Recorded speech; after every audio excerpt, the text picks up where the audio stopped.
Hello students, we are discussing in this session exercise 5.1 question number 18.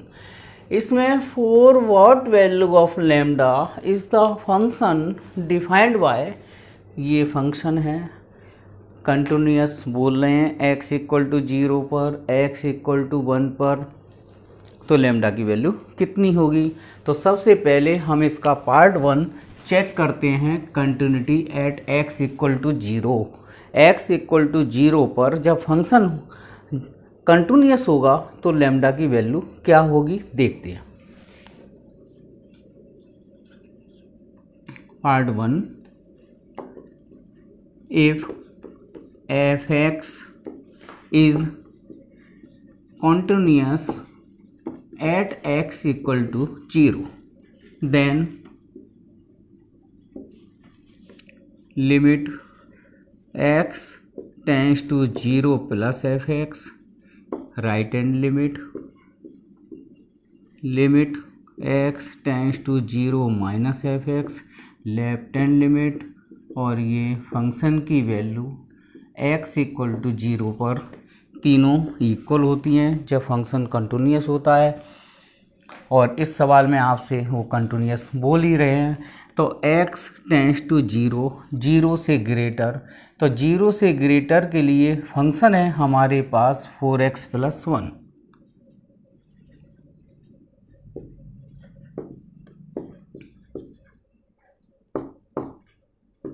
और limit x tends to 0 minus means 0 से less, तो 0 से less के लिए function है lambda x square minus 2x। और function x equal to 0 पर ये भी यही लेना पड़ेगा, lambda x square minus 2x और x equal to 0। Okay, direct value 0 put कर दो इसमें, तो ये देगा 1, लैम्डा ये 0 हो जाएगा और ये भी 0 हो जाएगा। तो हम देख रहे हैं कि 1 equal to lambda into 0, lambda की कोई वैल्यू आएगी ही नहीं, तो यहाँ लिख देंगे therefore no value of lambda for function f(x) is continuous at x equal to 0।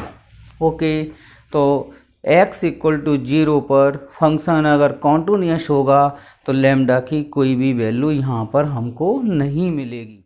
हाँ जी, पार्ट सेकंड में अगर फंक्शन x इक्वल टू 1 पर, देखो पहली पार्ट में हमने x इक्वल टू 1 पर कंटिन्यूटी चेक कर ली, लैम्डा की वैल्यू निकाल दी।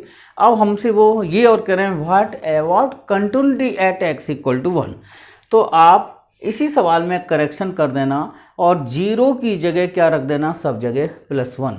और आपको पता है कि x इज़ ग्रेटर देन 1 के लिए भी यही फंक्शन लेना है, x इज लेस देन 1 के लिए भी लेना है, और x इक्वल टू 1 के लिए भी यही लेना है, क्योंकि इन्होंने कर दिया x ग्रेटर देन 0 के लिए एक ही फंक्शन लेना है।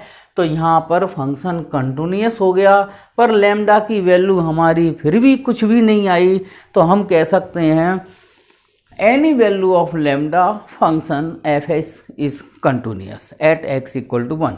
लैम्डा की वैल्यू कुछ भी हो तो भी फंक्शन x इक्वल टू 1 पर ये कंटिन्यूस होगा। ये क्वेश्चन नंबर 19 बहुत अच्छा सवाल है, इंटरेस्टेड सवाल है, कॉम्पिटिटिव लेवल का क्वेश्चन है।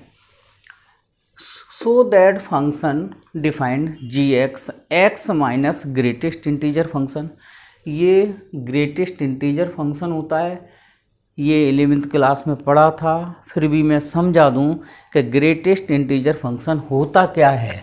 GIF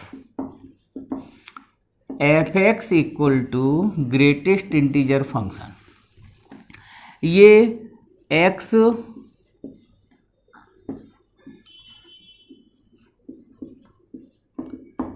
for all x belongs to real number, greatest integer function, ये इसकी कंडीशन होती है। यहाँ पर इसकी जो भी वैल्यू निकलेगी वो क्या होगी, इंटीजर वैल्यू होगी। कैसे होगी एक एग्जांपल देखते हैं। जैसे अगर हम f 1.1 की वैल्यू निकालें तो 1.1 का ग्रेटेस्ट इंटीजर, सबसे बड़ा इंटीजर 1.1 में से क्या निकाल सकते हैं हम? 1। अगर f 1.99 भी होगा तो भी आंसर 1 ही निकलेगा। f 3.294 कुछ भी हो तो इसका आंसर 3 लिखना है, ग्रेटेस्ट इंटीजर वैल्यू ही रखना है। अब हम इसको चेक कर सकते हैं कि ये किस तरह से सही है। देखो x की वैल्यू हमारी यहाँ ग्रेटेस्ट इंटीजर वैल्यू कितनी निकली? 3। x हमारा क्या है? 3.294 और ये 3 ग्रेटेस्ट इंटीजर की वैल्यू 3 + 1, तो ये करेक्ट कंडीशन है। ओके, तो ये इस कंडीशन के अकॉर्डिंग आता है। लेकिन इस तरह से मैथमेटिक्स पढ़ने में बिल्कुल भी आनंद नहीं आता। मैं बताऊं क्या है, ध्यान से सुनना। ग्रेटेस्ट इंटीजर फंक्शन जिस भी मैथमेटिशियन ने बनाया होगा वो क्या सोच के बनाया होगा, क्या सोचा होगा, वो मैं आपको बताता हूँ। जैसे आपकी मम्मी ने कहा कि फ्रिज में 10.5 आलू रखें, ठीक है, उसमें से साबुत जितने भी ज़्यादा ला सकते हो सारे साबुत आलू ले आओ।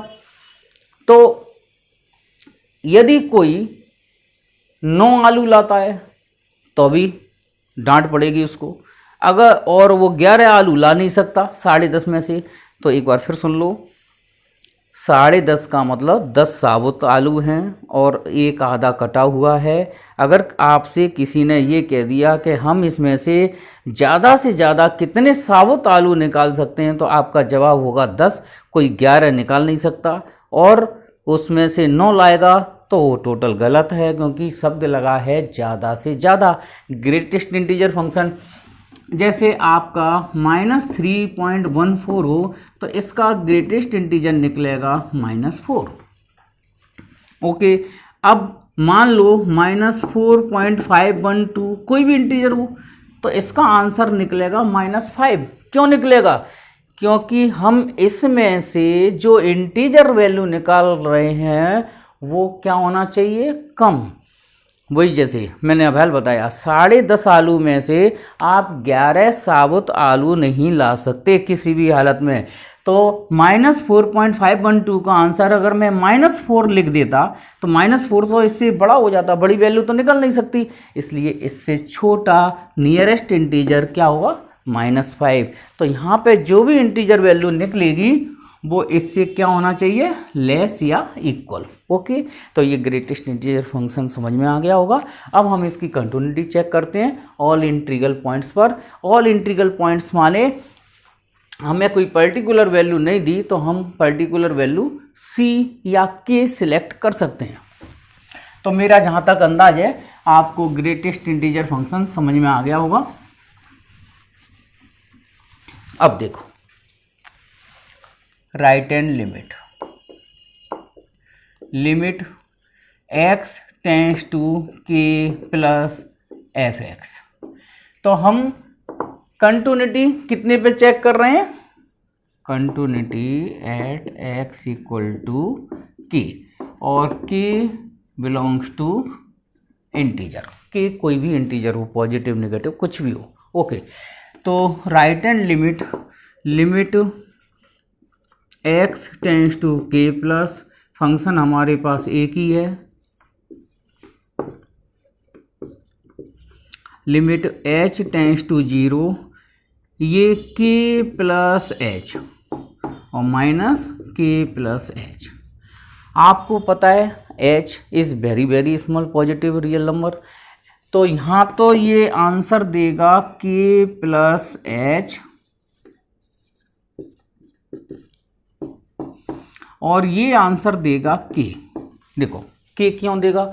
k इंटीजर है। h को अपने मन में 0.001 सपोज कर लिया तो k मान लो 2 है तो 2.001 का आंसर क्या निकलेगा? 2। तो k प्लस h का आंसर क्या निकलेगा? k, क्योंकि जो k पॉइंट समथिंग कुछ होगा तो इसकी इंटीजर वैल्यू k निकलेगी। और ये k से k कैंसिल कर दीजिए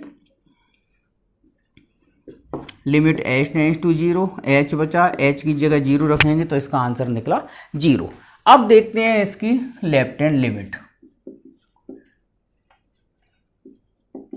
limit x tends to k minus f x, k कोई भी इंटीजर है ध्यान रखना, तो limit x tends to x k minus, उसके लिए भी यही फंक्शन लेंगे। अब इसे h की फॉर्म में कन्वर्ट कर दो, सब्स्टिट्यूट मेथड यूज़ कर रहे हैं, तो यहाँ k माइनस एच, ओके, और k माइनस एच, ये ग्रेटेस्ट इंटीजर फंक्शन में हो गया, तो ये तो k माइनस एच देगा। अब यहाँ ध्यान से समझ लो, k कोई भी इंटीजर मान लो मैंने 2 मान लिया, तो 2 में से कोई भी वैल्यू कितनी भी छोटी माइनस करें तो आंसर 2 का क्या बचेगा, 1.999, तो उसका इंटीजर कितना निकलेगा, 1। तो ये ध्यान रखना, ग्रेटेस्ट इंटीजर फंक्शन का कोई भी सवाल हो तो k माइनस एच का आंसर k माइनस 1 निकलेगा, ओके। एक कम 4 होगा तो 3 निकलेगा, क्योंकि 4 में से कुछ भी माइनस करें, जैसे 4 में से मैंने माइनस किया 0.001, तो ये आ गया 3.999, तो 3.99 का ग्रेटेस्ट इंटीजर क्या होगा, 3, एक कम निकलेगा, तो यहाँ k माइनस एच का आंसर निकलेगा k माइनस 1, और h की जगह 0 बाद में रखेंगे, पहले k से k कैंसिल कर दो, तो ये बचा माइनस एच प्लस 1, h की जगह 0 रखेंगे तो आंसर 1 निकलेगा, तो यहाँ लिख देंगे therefore f x is discontinuous at all integral value. तो ये क्लियर हो जाना चाहिए कि अगर ग्रेटेस्ट इंटीजर फंक्शन दिया है तो वो किसी भी इंटीजर वैल्यू पर कंटिन्यूअस नहीं हो सकता। सवाल नंबर 20, फंक्शन दिया है f x equal to x square minus sine x plus 5, और हमें कंटिन्यूटी चेक करना है एक्स इक्वल टू पाई पर। कोई डिफरेंट मेथड यूज़ नहीं करना है, जैसा आप मेथड से यूज़ करते रहे हैं। सबसे पहले हम राइट हैंड लिमिट देखते हैं, या लेफ्ट हैंड लिमिट भी कर सकते हैं, कोई दिक्कत नहीं है। Limit x tends to pi plus f x, यहाँ पे सिर्फ एक ही फंक्शन है, तो limit x tends to pi plus, दोनों के लिए लेफ्ट हैंड लिमिट हो चाहे राइट हैंड लिमिट हो यही फंक्शन यूज़ करना है। अब हम इसे h की फॉर्म में कन्वर्ट कर दें तो ये आ जाएगा पाई प्लस h का whole square sine pi plus h और प्लस का 5। अब अगर हम h की जगह 0 पुट करें तो क्या आंसर निकलेगा, पाई स्क्वायर साइन पाई और प्लस 5। पाई स्क्वायर साइन पाई की वैल्यू 0 होती है, तो ये हमारा आंसर बचा पाई स्क्वायर प्लस 5, ये राइट हैंड लिमिट।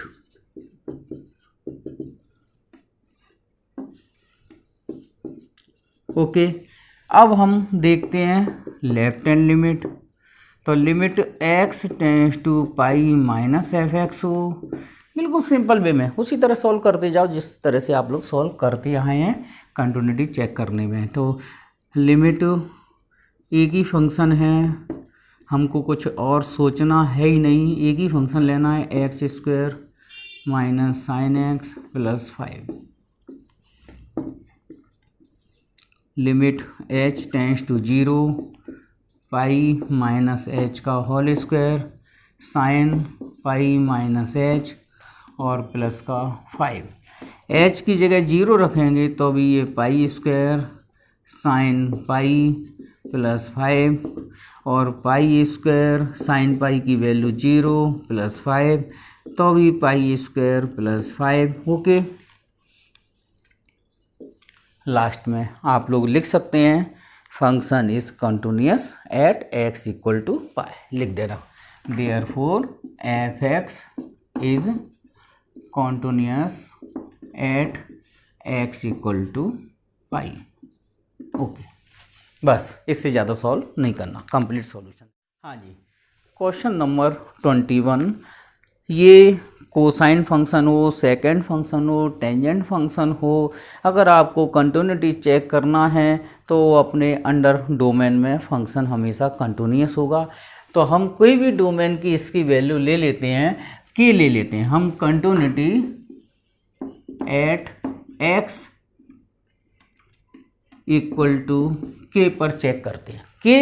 के is any real number for all k belongs to real number under domain। Okay, domain की कोई सी भी वैल्यू हम सिलेक्ट कर लेंगे और आप लोगों को कुछ टेंशन नहीं लेना, बस चाहे ये हो चाहे ये हो, सबका सेम सॉल्यूशन है। आप सबसे पहले राइट हैंड लिमिट लोगे, limit x tends to k plus f x, तो limit x tends to k plus, जैसे मैं क्वेश्चन नंबर 1 ले रहा हूँ तो cos x, फिर इसमें x की जगह रख दो कितना k प्लस h, और h की जगह 0 रखेंगे तो ये cos k आ जाएगा। इसी तरह से हम लेफ्ट हैंड लिमिट देखते हैं, limit x tends to k minus f x. Board exam के हिसाब से इस सवाल का कोई इम्पोर्टेंस नहीं है। k minus cos x, limit h tends to 0 cos k minus h, और h की जगह 0 रख देंगे तो ये कॉस k ही आ जाएगा। लिख देना therefore f x is continuous at x equal to k। तो जब भी वो कंटिन्यूटी चेक करवाएं तो और कोई वैल्यू उन्होंने नहीं दी हो पर्टिकुलर, तो क्या ले लिया करो, continuity at x equal to k। k belongs to real number लिया जाता है मगर अंडर डोमेन। सवाल नंबर 21 आपको खुद करना है, उसमें 3 पार्ट्स हैं, सॉल्व कर सकते हैं पिछले सवालों की तरह।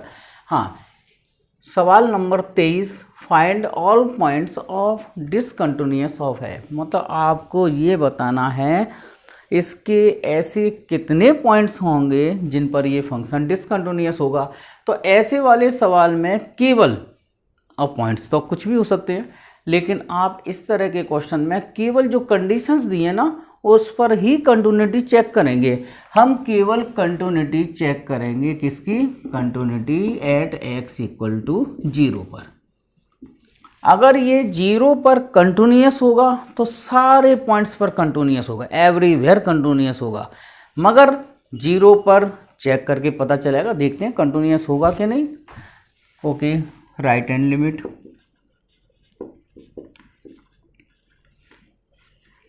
Limit x tends to 0 plus f x. तो 0 प्लस एफ एक्स का सेंस निकल के आया कि 0 से ग्रेटर के लिए फंक्शन है x प्लस 1। ओके, तो लिमिट h टेंस टू 0, ये 0 प्लस h प्लस 1, h की जगह 0 रखेंगे तो हमारी राइट हैंड लिमिट निकल के आती है 1। ओके, अब देखते हैं left hand limit,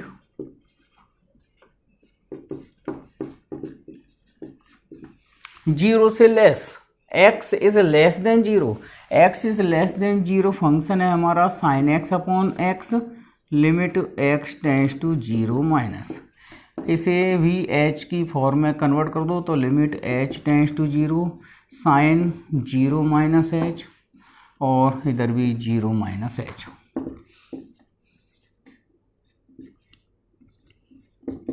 sign 0 minus h माने माइनस साइन h हो गया, और ये भी माइनस h हो गया। ठीक है, साइन में एंगल माइनस का होता है तो माइनस बार आता है, इधर साइड से लिख दो कि साइन माइनस थीटा को हम माइनस साइन थीटा लिखते हैं। ठीक है, अब माइनस माइनस कैंसिल हो गया, limit h tends to 0 sine h upon h। Sine ये 11th क्लास में आप लोगों ने पढ़ा होगा, लिमिट थीटा टेंस टू 0 पर साइन थीटा अपॉन थीटा की value always equal to 1। 11th class में हम लोगों ने इसको प्रूव भी किया था कि इसकी वैल्यू 1 क्यों होती है, तो इसका आंसर लिख देंगे 1। तो आप लोग देख रहे हो यहाँ since limit x tends to 0 plus f x, right hand limit की value, limit x tends to 0 minus f x, left hand limit की वैल्यू, और ये फंक्शन की वैल्यू x इक्वल टू 0 पर। तो इसने भी आंसर बन दिया, इसने भी आंसर बन दिया, और x इक्वल टू 0 पर ये भी आंसर बन देगा। तो लिखेंगे therefore function is continuous everywhere, मतलब ऐसा कोई पॉइंट इसका है ही नहीं जहाँ पर ये डिसकंटिन्यूअस हो। ठीक है, तो यहाँ लिखेंगे therefore f x is continuous at all. Okay, सारे पॉइंट्स पर ये कंटिन्यूअस होगा, कोई भी ऐसा पॉइंट्स हमारे पास नहीं है जिस पर ये डिसकंटिन्यूअस हो। थैंक्स। ओके।